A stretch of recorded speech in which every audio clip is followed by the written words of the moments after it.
আরে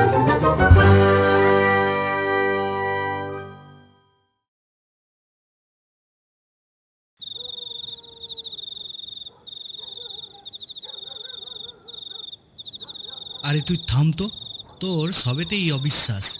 ছোটবেলা থেকে দাদু ঠাকুমাদের মুখে যে এত ভূতের গল্প শুনেছি, সবই কি মিথ্যে? সবই কি ওরা বানিয়ে বানিয়ে বলেছে নাকি? হ্যাঁ, কি লাভ ওদের এত গল্প বানিয়ে বলার? নিশ্চয়ই কিছু না কিছু সত্যি ছিল, তাই বলেছে এত গল্প। হ্যাঁ, ঠিকই বলেছিস তুই। ওগুলো গল্পই, গল্প ছাড়া আর কিছু নয়। সব মানুষের অন্ধবিশ্বাস। গল্প শোনা আর নিজের চোখে দেখা দুটোর মধ্যে পার্থক্যটা বুঝতে শেখ। নিজের চোখে আজ পর্যন্ত দেখেছিস ভূত কোনোদিন? কিরে, বল।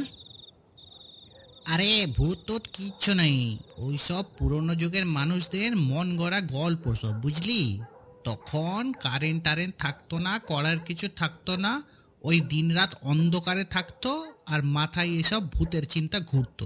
তার থেকেই এত সব গল্পের উৎপত্তি, আর কিচ্ছু না। দেখ ভাই, সব কিছুকে এই যুক্তিতর্ক দিয়ে এইসব ব্যাখ্যা করা যায় না, ঠিক আছে? আমাদের দুনিয়াতে এরকম অনেক কিছু আছে যার ব্যাখ্যা আজ পর্যন্ত তোদের বিজ্ঞান দিতে পারেনি, বুঝলি তো? তার মানে এটা নয় যে সেগুলো মিথ্যে। নিজের চোখে হয়তো কোনোদিন দেখিনি, কিন্তু শুধু আমাদের ভারতবর্ষেই নয়, দুনিয়ার বিভিন্ন প্রান্তে ভূতকে নিয়ে গল্প আছে। তার মানে কি সব জায়গার লোকেরাই কি ভুল কথা বলছে নাকি? হ্যাঁ, তোর মনের মধ্যে ভূত বাসা করে বসে গেছে, বুঝলি তো? তাই যা পারছিস তাই বলে যাচ্ছিস। আমি যতদিন না নিজের চোখে দেখব, ততদিন স্বয়ং ভগবান এসে বললেও আমি বিশ্বাস করব না যে ভূত আছে। তোর যা করার তুই করে নে। এইভাবেই তিন বন্ধুর মধ্যে ভূত আছে কি নেই এই নিয়ে তর্ক লেগে গেল। তিনজনই তর্কে এত ব্যস্ত হয়ে গেল যে তারা লক্ষ্যই করল না কখন একজন বৃদ্ধ এসে তাদের পাশে বসেছে। বৃদ্ধ কিছুক্ষণ ধরে তাদের তর্ক শুনছিল। তারপর একসময় সে তাদেরকে জিজ্ঞেস করল, আরে দাদু ভাইরা, তোমরা কি নিয়ে এত তর্ক করছো? আরে, আপনি আবার কখন এলেন? আপনাকে তো দেখলাম না। তা যাই হোক, আমরা এই নিয়ে তর্ক করছি যে আদৌ ভূত বলে কিছু আছে কি না। আমরা দুজনে বিশ্বাস করি যে এই সবই মানুষের কুসংস্কার, কিন্তু সুরেশ কিছুতেই মানতে চায় না। শুধু গোয়ার তুমি করছে যে ভূত নাকি আছে। আচ্ছা আচ্ছা দাদু ভাইরা, শোনো, আমি আজকে তোমাদেরকে একটা গল্প শোনাবো। গল্প বলছি বটে, কিন্তু এটা আমার নিজের জীবনের অভিজ্ঞতা, বুঝলে? আমি আশা করি আমার এই কাহিনী শুনলে তোমাদের যা যা প্রশ্ন আছে তার সবের উত্তর তোমরা পেয়ে যাবে, আর কোনো তর্ক বিতর্কের দরকার থাকবে না। সেবারেও এই রকমই এক সন্ধেবেলা ছিল। আমি সেদিন সকাল থেকে জমিতে কাজ করছিলাম। সন্ধেতে খুব ক্লান্ত হয়ে বাড়ির পথে ফিরছিলাম। ওহ, শরীরটা আর টানছে না। এবার একটু বাড়িতে গিয়ে বিশ্রাম করলে প্রাণটা বাঁচে। আমি মনে মনে এই ভাবছি, তখন হঠাৎ করে দেখি রাস্তার ধারে একটি খুব সুন্দর বাচ্চা কুকুর খেলা করছে। আমি কুকুরটিকে দেখে দাঁড়িয়ে গেলাম। ছোটবেলা থেকেই পশু প্রাণী আমার খুব প্রিয়। আমার ক্লান্তি যেন ওই বাচ্চাটিকে দেখে অনেকটা কমে গেল, মনটাও ভালো হয়ে গেল।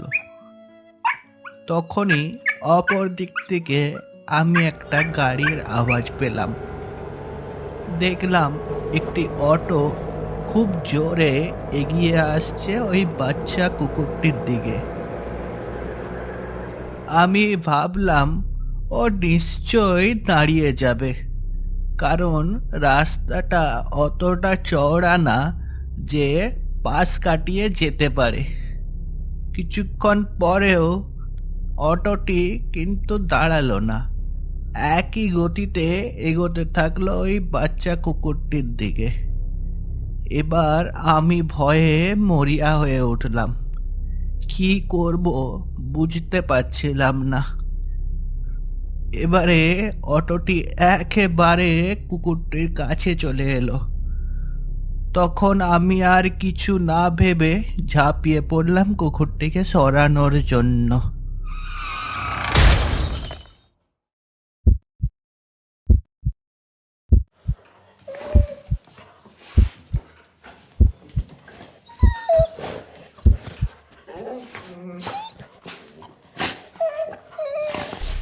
তারপরে আমার আর কিছু মনে নেই। একটু পরে চোখ খুলে দেখলাম কুকুরটি আমার পাশে বসে খেলছে। এই ছিল আমার গল্প। তোমাদের কেমন লাগলো বলো? এটা আবার কি ধরনের গল্প? আপনি একটা অবলা জন্তু প্রাণ বাঁচিয়েছেন, সে তো ভালো কথা, কিন্তু এর সাথে ভূতের কি সম্পর্ক? হ্যাঁ ভাই, এ তো একদম সাধারণ একটা ঘটনা। এর থেকে ভূত আছে কি নেই সেটা প্রমাণ কি করে হবে? আপনি যে বললেন আপনার গল্প শুনলে আমাদের মনে ভূত নিয়ে আর কোনো প্রশ্ন থাকবে না, কিন্তু এ কিসের গল্প? এর সাথে তো ভূতের দূর দূরান্ত পর্যন্ত কোনো সম্পর্ক নেই। আপনি খালি আমাদের সময় নষ্ট করলেন, আর কিচ্ছু না। তাদের কথা শুনে বৃদ্ধ একটু রহস্যময় হাসি হাসলেন। ঠিক সেই সময় হঠাৎ করে একটি বড় বজ্রপাত হলো এবং দোকানের কারেন্ট চলে গেল। তবে তা কিছুক্ষণ মুহূর্তের পরেই ফিরে এলো। যাক বাবা, কারেন্টটা তাড়াতাড়ি চলে এলো। আমি তো ভাবলাম এই যে গেল, আর এখন কখন আসবে কি জানি। আরে, সে বৃদ্ধ লোকটি কোথায় গেলেন? এই তো এখানেই বসেছিলেন। হ্যাঁ, এই তো বাজ পড়ার আগেও উনি এখানে ছিলেন। এই 5-6 সেকেন্ডের মধ্যেই উনি কি গায়েব হয়ে গেলেন নাকি? হ্যাঁ, তোরা এখানে বসে আছিস তখন থেকে, হ্যাঁ? আর কোনো খোঁজ খবর রেখেছিস গ্রামে কি চলছে? ওইদিকে দেখবি যা, রাস্তার ধারে ওই মাতাল ন্যাপলার অটোর নিচে চাপা পড়ে একটি বৃদ্ধ মানুষ মরে পড়ে আছে। কি বলছো গো রঞ্জিত দা? কখন হলো ওই ব্যাপার? আরে বেশিক্ষণ না, ওই 1-1.5 ঘন্টা আগেই হয়েছে। আমাদের পাড়ার হরিপদ ছিল ওইখানে, সে দেখেছে লোকটি নাকি একটি কুকুরকে রাস্তা থেকে বাঁচাতে গিয়ে একদম সরাসরি এসে পড়ে ওই অটোর মুখে। আর ওই ন্যাপলা মদ খেয়ে অটো চালাচ্ছিল, তাই তার কোনো হুঁশ ছিল না, ডাইরেক্ট মেরে দেয় ওই বৃদ্ধ মানুষটিকে, আর উনি ওইখানেই মারা যান। আমরা তো দেখে এলাম, কি ভয়াবহ দৃশ্য জানিস? ভাই, এসবের মানে কি? তাহলে উনি কে ছিলেন? হ্যাঁ, উনি মনে হয় ধাক্কা খেয়ে উনি আমাদেরকে ওনার গল্প শোনাতে এসেছিলেন। ওরে বাবা রে, আর আমি কোনোদিনও ভূতে অবিশ্বাস করব না। দেখলি তো, আমি বলেছিলাম তোদেরকে, দুনিয়াতে এরকম অনেক কিছু আছে যা সবসময় বুদ্ধি দিয়ে ব্যাখ্যা করা যায় না। আজকে প্রমাণ হয়ে গেল যে ভূত আছে কি নেই।